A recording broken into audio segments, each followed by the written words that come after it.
A gente tem caminhado cada domingo num salmo, nessas 9 semanas caminhando em 9 salmos, falando sobre as emoções e como os salmos nos ensinam a entender o papel das emoções na nossa caminhada com Deus e na vida cristã. A gente tem falado desde o início que as emoções são um presente para nós, um presente que Deus deu para nós, mas acima de tudo, se elas forem bem usadas, elas nos ajudam a nos conectarmos mais profundamente com Deus, mas se elas forem mal usadas, elas podem nos desviar da vida com Deus, né? Elas podem tomar o lugar, elas podem atrapalhar na nossa conexão com Deus. Então é importante que esse presente seja bem usado, que essas emoções sejam bem colocadas, bem organizadas dentro de nós. A gente começou falando que aquele que é guiado pela palavra de Deus tem as emoções estáveis, como o Salmo 1 diz, né? Que o justo é como uma árvore plantada, ele tem as raízes profundas.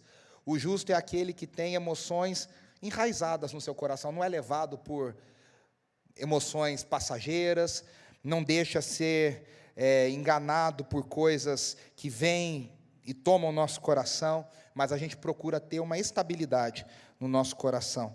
E aí a gente falou no Salmo 13 sobre o papel do lamento, que na vida cristã a gente entende que o lamento é uma parte necessária para nós chegarmos na confiança e na esperança.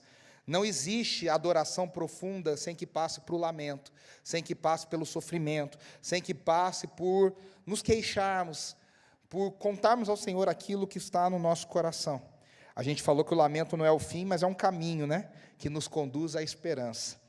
E na semana passada a gente falou sobre a alegria verdadeira, que a gente encontra em Cristo, a alegria que a gente encontra em Deus, uma alegria que está acima das circunstâncias e que nos preenche de forma verdadeira, a gerar em nós um contentamento, a gerar em nós uma alegria poderosa em meio a dias difíceis. E hoje nós vamos falar sobre um dos salmos mais amados e mais conhecidos de todas as Escrituras, que é o Salmo 23. É um dos salmos mais conhecidos de toda a Bíblia. E juntos nós vamos explorar como o salmista, ele expressa a sua confiança no bom pastor. E ele nos ensina a navegar pelas águas turbulentas da vida, com fé e com esperança. Então, a gente vai refletir que essa mensagem, eu oro para que essa mensagem leve cada um de nós a uma compreensão mais profunda do cuidado de Deus por nós, que fortaleça a nossa confiança no amor de Deus, na provisão de Deus, mesmo quando a gente atravessa dias difíceis ou o vale da sombra da morte. Vamos ler juntos? Então, hoje é a confiança em meio à angústia, o Salmo 23, né? Então a emoção é a confiança. Vamos ler juntos o Salmo 23, então? O Salmo 23 diz assim: o Senhor é o meu pastor, de nada terei falta. Ele me faz repousar em pastagens verdejantes e me conduz a águas tranquilas. Restaura-me o vigor, guia-me pelas veredas da justiça, por amor do seu nome. Mesmo que eu ande por um vale de densas trevas, não temerei perigo algum, pois tu estás comigo, a tua vara e o teu cajado me confortam. Preparas um banquete diante de mim, na presença dos meus inimigos. Unges a minha cabeça com óleo, e o meu cálice transborda. Certamente a bondade e o amor leal me seguirão todos os dias da minha vida, e habitarei na casa do Senhor para sempre. Amém. A primeira coisa que a gente vê, pode passar isso, obrigado, é que esse salmo coloca toda a ação nas mãos do pastor, do bom pastor. É o pastor quem cuida. As ovelhas recebem do seu cuidado. As ovelhas recebem do cuidado que Deus dá. É interessante que as ovelhas são animais muito limitados. São animais, para não dizer burros, são animais bem limitados. São animais que não sabem se proteger, são animais que não têm senso de direção bom, são animais que não têm garras, são animais que não têm uma mordida forte. Tudo que os outros animais têm que protegem, né? Uns têm garras, outros têm dentes fortes, outros têm uma visão aguçada. A ovelha não tem nada, ela é totalmente dependente de que tenha um pastor e que o pastor seja bom para guiá-la e para cuidar dela. Então a gente vai ver aqui que é o bom pastor quem cuida. Nós somos alvos do cuidado de Deus, nós somos alvos do amor de Deus. Nós precisamos nos deixar ser cuidados pelo Senhor. Nós temos que, para a primeira coisa, né, reconhecer que nós somos ovelhas, reconhecer que a gente não entende muito da vida, reconhecer que às vezes a gente acha que tem um caminho e o caminho nosso lá na frente se mostra estranho, reconhecer que a gente não tem como se defender de certas coisas, reconhecer que a gente depende totalmente do Senhor. Então, o primeiro desafio que o Salmo 23 coloca para a gente fala muito de Deus como pastor, mas a gente esquece de se ver como ovelha. E a gente precisa entender que nós somos ovelhas, que nós precisamos do cuidado do Senhor, nós precisamos reconhecer a nossa dependência, reconhecer a nossa fragilidade, reconhecer a nossa incapacidade diante daquilo que Deus vai fazer nas nossas vidas. Um dos escritores mais amados do século XX, escritores cristãos, A.W. Tozer, escreveu assim: a confiança em Deus como um pastor não é uma simples esperança vaga, é uma certeza baseada na bondade e na fidelidade experimentadas ao longo da vida. O que Tozer está propondo é o seguinte, que a gente pode testemunhar, o Senhor é meu pastor e de nada terei falta, porque a gente já caminha com Deus, a gente já experimenta esse cuidado. Se a gente olhar para trás, a gente vai falar que o Senhor cuidou da gente. Em tantos momentos a gente não sabia o que fazer, em tantos momentos a gente não tinha certeza de onde ir, em tantos momentos a gente tomou decisões sem saber se eram as melhores decisões, e aí a gente olha para trás e vê que quando a gente confiou no Senhor, quando a gente perguntou para o Senhor, quando a gente entregou para o Senhor, Ele nos ajudou a tomar decisões que nem mesmo nós tínhamos certeza de como isso ia provocar desdobramentos na nossa vida. A provisão que o bom pastor traz, ela é completa, ela satisfaz todas as nossas necessidades. As imagens aqui que o salmista coloca no versículo 2, de verdes pastagens e de águas tranquilas. Um pasto verde, uma água tranquila é tudo que uma ovelha precisa. Tem comida e tem bebida. Tem onde se refrescar, tem onde se deitar, tem onde comer. Isso significa que são lugares de paz, são lugares de descanso, são lugares onde o Senhor nos permite sermos renovados. E essa é a confiança que nasce quando a gente reconhece que Deus cuida de nós em cada detalhe da nossa vida. Essa é a confiança que surge quando a gente tem a certeza que Deus olha em cada momento e Ele tem para nós lugares com muita grama, grama verdinha. E Ele tem para nós lugares onde a água é fresca, onde a água é boa para consumo, onde a gente pode se refrescar na presença dEle. Em João, capítulo 10, no versículo 11, Jesus diz que Ele é o bom pastor. Ele diz: eu sou o bom pastor dá a sua vida pelas ovelhas. É interessante que Jesus vai recuperar exatamente essa imagem do Salmo 23. E Ele vai dizer: eu sou esse pastor que cuida de vocês. E eu estou disposto a cuidar tanto de vocês, que eu ofereço a minha vida no lugar de vocês. Se preciso foi, na verdade, preciso foi, né? Então, Ele é o bom. Em Cristo a gente encontra o cumprimento do pastor que é mencionado no Salmo 23. Jesus é a personificação desse bom pastor. O amor leal que o Salmo fala, é o amor leal que nós encontramos em Cristo. E aí tem uma coisa muito bonita que Jesus continua falando, né? No capítulo 10, no versículo 14 do Evangelho de João, ele diz: as minhas ovelhas conhecem a minha voz. É uma relação de confiança, é uma relação de amor, é uma relação de intimidade. Quando a gente conhece a voz de alguém só pela voz, é porque a gente conhece muito essa pessoa. É porque a gente realmente tem intimidade com essa pessoa. E Jesus está dizendo, no escuro, no meio dos perigos, as ovelhas reconhecem a voz do pastor. Sabe o que isso é interessante? E eu sempre penso nisso, né? Quando a gente tem que tomar uma decisão na vida, quando a gente está em momento confuso da nossa vida, quando tem muitas vozes falando ao nosso redor, o Espírito Santo nos dá a capacidade de, no meio de tantas vozes falando, faça isso, faça aquilo, procure isso, procure aquilo, siga por esse caminho, via para o outro. O Espírito Santo nos dá a capacidade de reconhecer qual é a voz verdadeira do pastor. E a gente, não sei como, mas você já experimentou isso com certeza, na sua vida cristã. A gente tem uma certeza, a gente fala, Jesus está mandando eu fazer isso. Jesus está mandando eu caminhar por aqui. E geralmente, cá entre nós, não é o caminho mais seguro, não é o caminho mais fácil. Geralmente não são as decisões mais fáceis. Eu costumo dizer que se o caminho está muito fácil, é provável que Jesus não esteja nele. Porque quando Jesus está na nossa caminhada, geralmente a gente tem que dar passos de fé, confiando na voz do pastor.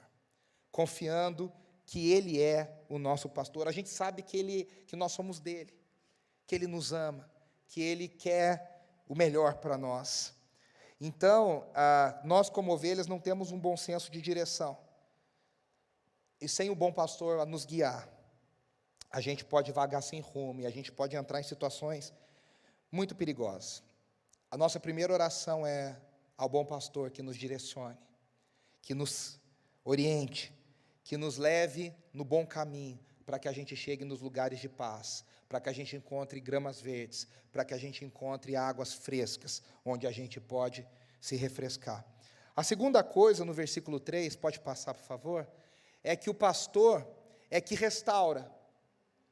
O que ele restaura? O versículo 3 diz, restaura-me o vigor, guia-me nas veredas da justiça, por amor do seu nome. Charles Spurgeon, príncipe dos pregadores, diz assim, a restauração que Deus oferece não é apenas para o corpo, mas também para a alma, trazendo renovação, onde havia cansaço e desespero. Meus irmãos, há uma restauração espiritual, há uma restauração emocional, há uma restauração física que Deus nos proporciona, especialmente em tempos onde nós estamos extremamente cansados, extremamente esgotados. Uma das características da ovelha é que a ovelha também não sabe se cuidar.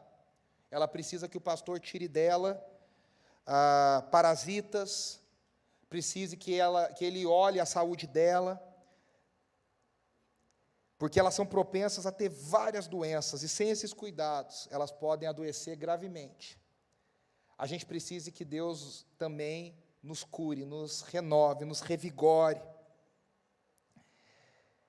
que Ele verifique constantemente como nós estamos, que Ele nos dê o remédio espiritual, emocional, físico que nós precisamos, que Ele limpe as nossas feridas quando necessário. A gente vive em dias que as pessoas estão tão cansadas, as pessoas estão tão esgotadas, as coisas no mundo de hoje são tão difíceis, eu falo isso, né? Para tudo a gente tem que pesquisar, tem que pensar, tudo, o brasileiro tem uma camada especial ainda, tudo você tem que pensar se não é golpe, se não estão tentando te enganar. Eu falo, você não consegue nem ajudar uma pessoa em paz, porque você fica pensando, será que é golpe, será que eu vou ser lesado, o que está acontecendo? Então, quando a gente vai tomar uma decisão, a gente tem que se certificar de tanta coisa, pesquisar tanta coisa, e hoje tudo é confuso, né? Você vai comprar um produto, aí você assiste no YouTube, aí você vê gente falando bem, gente falando mal, gente fazendo isso, gente fazendo aquilo, tudo na nossa vida cansa. Porque a gente tem muita opção, porque a gente tem muita opinião, porque tudo é complicado. Eu estava até dizendo, esse final de semana eu fui ministrar lá em Xaxim, em Santa Catarina, voltei hoje, e eu estava dizendo para o pessoal, o mundo moderno, ele nos cansa só por nos oferecer tantas opções. A vida, quando tinha menos opções, era mais simples, era mais tranquila. Eu estava falando até que antigamente ninguém brigava tanto para assistir coisa na televisão, porque tinha 4 canais que você podia escolher. Ou você assistia Globo, SBT, ou Bandeirantes, ou TV Cultura, sei lá, Manchete. Então, hoje tem 139 canais, YouTube com milhões de canais, Netflix, aquele lá, streaming, e a gente fala, não sei o que eu vou assistir, não sei o que eu vou, não tem nada para eu ver. E tudo isso na nossa vida vai cansando, porque isso é tudo. Plano de saúde, tem 1 milhão de opções, você tem que ver, pensar, procurar, negociar. E a gente vai se sentindo cansado. E a gente precisa que o pastor nos revigore, que o pastor renove as nossas forças. A expressão restaurar o vigor sugere uma renovação profunda. É aquela força interior do nosso coração, onde só Deus pode tocar, onde só Deus pode chegar, aquele lugar na sua vida onde só Deus pode soprar um novo fôlego. Tem uma imagem muito interessante, né, eu até citei para os meus alunos essa semana, que fala de Elias, né? Elias, o profeta. Elias, cá entre nós, era um cara intenso. As emoções dele eram assim, ou ele era muito bravo, ou ele era muito bom, ou ele era muito medroso, tudo dele era muito. Aí ele destrói, no poder de Deus, 400 profetas de Baal. Vira um churrasquinho. E ele está tão envolvido emocionalmente que a palavra de uma mulher, cá entre nós, a pior mulher da Bíblia, Jezabel, depois ela é chamada até de uma potestade, de tão ruim que essa mulher foi. A ameaça de uma mulher faz Elias, que tinha acabado de matar 400 profetas, sair correndo. E ele saiu correndo e correndo e correu 40 dias. E quando ele pensava parar, Deus falava, corre mais, corre mais. E quando ele chega exausto. E ele tem um encontro com Deus. E Deus, basicamente, eu vou parafrasear, mas Deus basicamente fala para ele, cansou, correu, está sem força? Então é o seguinte, eu vou te dar comida, eu vou te dar descanso, eu vou te dar força, e aí você volta tudo de novo. Chega a ser irônico essa passagem, porque Deus faz com que a gente corra, às vezes, para a gente se cansar, para a gente perceber que a gente precisa descansar nele. Tem hora que Deus deixa a gente correr, cansar, e aí Ele chega para nós e fala, e aí, cansou? Agora eu vou te revigorar, eu vou te dar forças como só eu posso te dar, eu vou te fazer entender o meu propósito como só eu posso fazer. Então, assim como as ovelhas são vulneráveis, assim como as ovelhas ficam exaustas, cá entre nós, a ovelha não é um bicho que tem um preparo físico, não é um border collie que sai correndo e corre as pastagens, não é um cavalo de raça. As ovelhas são os bichinhos que andam ali com as perninhas tudo curtinho, tudo difícil. Qualquer coisa, né, tropeça, sai rolando. Elas ficam exaustas, vulneráveis, e elas precisam que o pastor prepare momentos de descanso, momentos para elas renovarem as forças.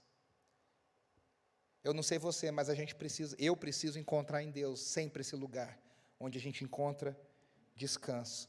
A pergunta é, como é que o pastor restaura o nosso vigor, né? Primeira coisa, através da sua presença. Só a presença do pastor conosco já dá uma tranquilidade. Sabe quando o Nicolas às vezes está chorando, a gente entra no quarto e só fala assim, né? Mamãe está aqui, papai está aqui. Aí ele, para de chorar. Só de saber, não estou sozinho. Tem alguém comigo. O Senhor nos revigora, primeiro, através da sua presença. Ele está sempre conosco. Ele está sempre conosco. O próprio salmista diz, se eu subo ao mais alto monte, o Senhor ali está. Se eu desço ao mais profundo abismo, ali também o Senhor se encontra. Para onde eu fugirei da tua presença? E a resposta é, em lugar nenhum. A gente não consegue fugir da presença de Deus. Jonas até tentou. Jonas tentou chegar no extremo do mundo, onde hoje seria a Espanha. Eles achavam que o mundo acabava ali. E depois o mar fazia uma curva e morria todo mundo. Jonas até tentou, mas Deus provou para ele, Jonas, nem no barco fugindo para Tarso, nem no ventre do peixe, nem em Nínive, uma cidade tão pecadora, em nenhum lugar eu estou ausente, eu estou com você em todos os lugares. Deus está conosco em todos os lugares. Segunda coisa, Ele nos revigora, nos dando, como a gente já falou, boa comida, uma água fresca. Jesus disse que aquele que crê nele, aquele que cresce nele, do seu interior fluiriam rios de águas vivas. Você sabe o que significa água viva? Água viva significa uma água que é fresca, que brota direto da fonte. Jesus está dizendo, quem crê em mim tem acesso direto à fonte de águas. Nunca vai morrer de sede, nunca vai morrer sedento. Meus irmãos, no dia que a gente falar, Senhor, não dá mais, a gente precisa se lembrar que a gente tem uma fonte dentro de nós, e essa fonte nos revigora, e essa fonte nos dá água direto. Você não precisa de pastor, você não precisa de profeta, você não precisa correr. Deus usa as pessoas, graças a Deus, mas acima de tudo, nós temos acesso direto à presença de Deus. A terceira forma que o Senhor nos guia e nos revigora é através da sua palavra e das suas promessas. A gente precisa da palavra do Senhor, a gente precisa da promessa do Senhor para continuar crendo. A gente precisa lembrar do que Ele prometeu. E a gente precisa se lembrar que se Ele prometeu, Ele vai cumprir. Ele vai chegar até o final. Ele vai fazer o que Ele fez. A palavra do Senhor é uma fonte de vigor, é uma fonte de restauração. É a palavra de Deus que nos lembra do seu amor, da sua graça, da sua bondade, da sua fidelidade. Por isso nós precisamos meditar nas Escrituras. Não só decorar, é importante decorar. Não só ler rapidamente, é importante ler rapidamente. Mas a gente precisa tirar tempo para meditar, para aquela palavra entrar no nosso coração. Para aquilo se tornar parte de quem nós somos. Para a gente recorrer a isso nas horas difíceis. E essa ação de Deus gera em nós uma confiança renovada. A terceira coisa que o pastor faz, no versículo 4, pode passar, Mateus, por favor, é o pastor que nos acompanha. E ao versículo 4 diz, mesmo quando eu andar por um vale de trevas e morte, não temerei perigo algum, pois tu estás comigo, a tua vara e o teu cajado me protegem. O escritor Dallas Willard, ele diz, a presença de Deus no vale da sombra da morte transforma um lugar de medo em um lugar de confiança, onde a sua vara e o seu cajado nos oferecem segurança. Tem uma música do Diante do Trono que diz assim, onde quer que eu esteja, Senhor, num vale ou numa alta montanha, o que faz o meu dia ter cor é a certeza da tua companhia. Qualquer lugar é um lugar habitável se o Senhor ali está. É o Senhor que nos acompanha. O vale das trevas, o vale da morte, não nos assusta, porque o Senhor está conosco. Porque a presença de Deus é constante, mesmo nos momentos mais difíceis e nos momentos mais obscuros. É engraçado que a gente fica assim, será? Como é que é isso, né? E se você já passou pelo vale da sombra da morte, eu tenho certeza que você encontrou a presença de Deus ali. Não é na nossa força, não é porque a gente merece, mas nos momentos mais difíceis que a gente ficava assim, meu Deus, se acontecer isso, como é que eu vou reagir? E quando essas coisas acontecem, Deus nos capacita a confiar, Deus nos capacita a encontrar consolo, Deus nos capacita a encontrar conforto. O Vale da Sombra da Morte foi chamado por Santo Antão, um dos pais do deserto, de noite escura da alma. Às vezes a gente não está andando no Vale da Sombra da Morte exteriormente, às vezes a nossa alma está numa noite escura. É aquele dia que você ora e parece que Deus não escuta, você lê a Bíblia parece que Deus não fala nada, que você pede uma direção, parece que Deus esqueceu de você. E Deus propositalmente faz isso, de tempos em tempos na nossa vida. Tem dia que é assim, né? Tem época na nossa vida que você abre a Bíblia, Deus fala. Tem gente que liga para você e fala, estou orando por você. Aí você vai na igreja, você recebe uma palavra. A pregação fala para você, Deus está falando para tudo quanto é lado. E tem época na nossa vida que você busca, e Deus está de boca fechada. Para que esses momentos acontecem? Esses momentos acontecem para que a gente confie, apesar de não ter nenhum sinal de que Deus está conosco. A gente, por confiança, dizer, Deus está conosco. Deus está comigo, ainda que eu não sinta, ainda que eu não veja, ainda que eu não perceba, Ele está comigo. Como eu disse, as ovelhas são animais indefesos, não tem garra, não tem dente forte, não tem nenhum mecanismo natural de defesa. Só o pastor pode protegê-las contra os lobos, contra os outros perigos. Lembra de Davi? Quando Davi fala para o rei Saul, eu posso lutar com um gigante, eu pastoreava, eu cuidava das ovelhas do meu pai, eu já matei um leão, eu já matei um urso. Davi sabe do que ele está falando, porque ele era esse pastor que protegia as ovelhas dele, chegando a matar um leão e chegando a matar um urso, para proteger as suas ovelhas, que não tinham a mínima chance contra esses animais ferozes. É o Deus que cuida da gente. Nós somos espiritualmente vulneráveis, nós precisamos da proteção de Deus. O Deus que nos livra das armadilhas, o Deus que nos livra dos ataques espirituais. A gente ora no Pai Nosso, né? Livra-me do mal. E eu já fiquei pensando muitas vezes na minha vida, quantos maus o Senhor já nos livrou e a gente nem tem noção, a gente nem percebe. de quanta coisa o Senhor já nos tirou. Alguns a gente sabe, alguns a gente percebe, alguns a gente olha, mas eu imagino que 90% a gente não tem ideia de como Deus cuida da gente, como Deus nos protege e como Deus nos livra dos perigos. É Ele que está do nosso lado, é Ele que está o tempo inteiro cuidando da gente, porque as ovelhas são bichinhos assustados. A gente é muito assustado, qualquer coisa nos tira do lugar, qualquer coisa nos assusta. Então, se a gente está na presença do pastor, a gente sabe que a gente pode repousar, a gente pode confiar. A quarta coisa que o pastor faz, no versículo 5, esse é um versículo bem interessante desse salmo, ele nos honra. Diz, o versículo está, não, pode passar para o próximo, isso. Preparas um banquete para mim à vista dos meus inimigos. Tu me honras ungindo a minha cabeça com óleo e fazendo transbordar o meu cálice. É interessante, o Tim Keller diz assim, né? Deus, em sua infinita graça, nos honra e nos abençoa, mesmo quando estamos cercados por adversários. A honra que Ele concede é uma demonstração de seu amor incondicional. O que significa essa honra, né? Ele joga óleo na cabeça. O óleo na cabeça é significado de autoridade, de aprovação, de cuidado, de aliança.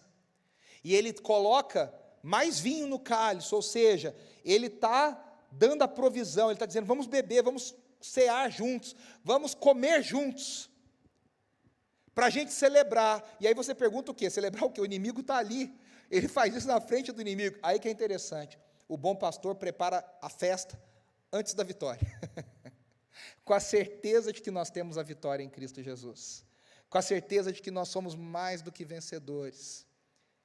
É uma cena até curiosa, os inimigos estão todos lá, e o pastor está propondo que a gente se sente para cear e para celebrar, enquanto os inimigos ainda estão ali, mas na cabeça do pastor os inimigos já foram derrotados, na visão do pastor os inimigos já foram derrotados, por isso que a gente celebra antes. Aqui não vale aquele ditado, né? Não cante vitória antes do tempo. Aqui a gente deve cantar vitória antes do tempo, não na nossa força, mas na força do Senhor, naquilo que Ele faz por nós. E aqui é a ideia do banquete, né? Várias vezes na Bíblia, quando Deus quer falar do seu cuidado, quando Deus quer falar da sua proteção, quando Deus quer falar de como Ele age na nossa vida, Ele fala sobre um banquete, fala sobre sentar na mesa, sobre comer com igualdade, sobre desfrutar da presença, da comunhão, sobre desfrutar do privilégio de termos comunhão com Ele. Foi isso que Jesus fez com seus discípulos antes da pior batalha da sua vida. Jesus também sentou na mesa do banquete enquanto os inimigos estavam em volta. Na verdade, no caso de Jesus, o inimigo estava sentado na mesa com Ele. E Apocalipse termina com essa imagem. Diante da Babilônia que está caindo, que está sendo derrotada, a Babilônia representando todos os impérios contrários ao reino de Deus, o Senhor prepara um banquete, chamado de o banquete do Cordeiro, onde nós cearemos com Ele para sempre. E o último versículo diz, pode passar para mim, Mateus, o último versículo diz, sei que a bondade e a fidelidade me acompanharão todos os dias da minha vida, e voltarei à casa do Senhor enquanto eu viver. Na NVI diz, certamente, a bondade e o amor leal me seguirão todos os dias da minha vida, e habitarei na casa do Senhor para sempre. O bom pastor, além de tudo, nos garante um futuro de paz. Ele não cuida só do nosso presente, Ele cuida também do nosso futuro. Ele nos garante um futuro seguro, um futuro cheio de esperança. Por isso nós temos a certeza de que onde nós formos, nós seremos acompanhados da bondade e do amor leal do Senhor. Isso é muito bonito, né? Porque não diz que a gente deve correr atrás da bondade e do amor leal, diz que aonde a gente for, o amor e a bondade do Senhor vão atrás da gente. Onde a gente for, o amor e a bondade do Senhor nos seguirão. Claro que dentro do contexto do Salmo, a gente vai onde Ele manda a gente ir.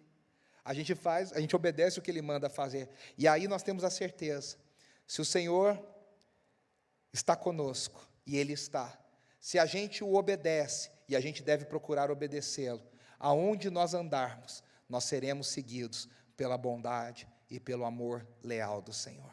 Ele nunca nos desamparará, nós nunca estaremos sozinhos, nós sempre encontraremos proteção, cuidado, debaixo da sua graça e debaixo do seu amor. Esse salmo é amado não é por acaso. Esse salmo é tão decorado e tão recitado, não é por acaso. Ele, por séculos, por milênios, ele tem confortado o povo de Israel, e ele tem confortado o povo de Deus, a sua igreja, com a certeza de que nós temos o bom pastor, e que o bom pastor cuida de nós, e que nós estamos seguros debaixo do seu cuidado e da sua proteção.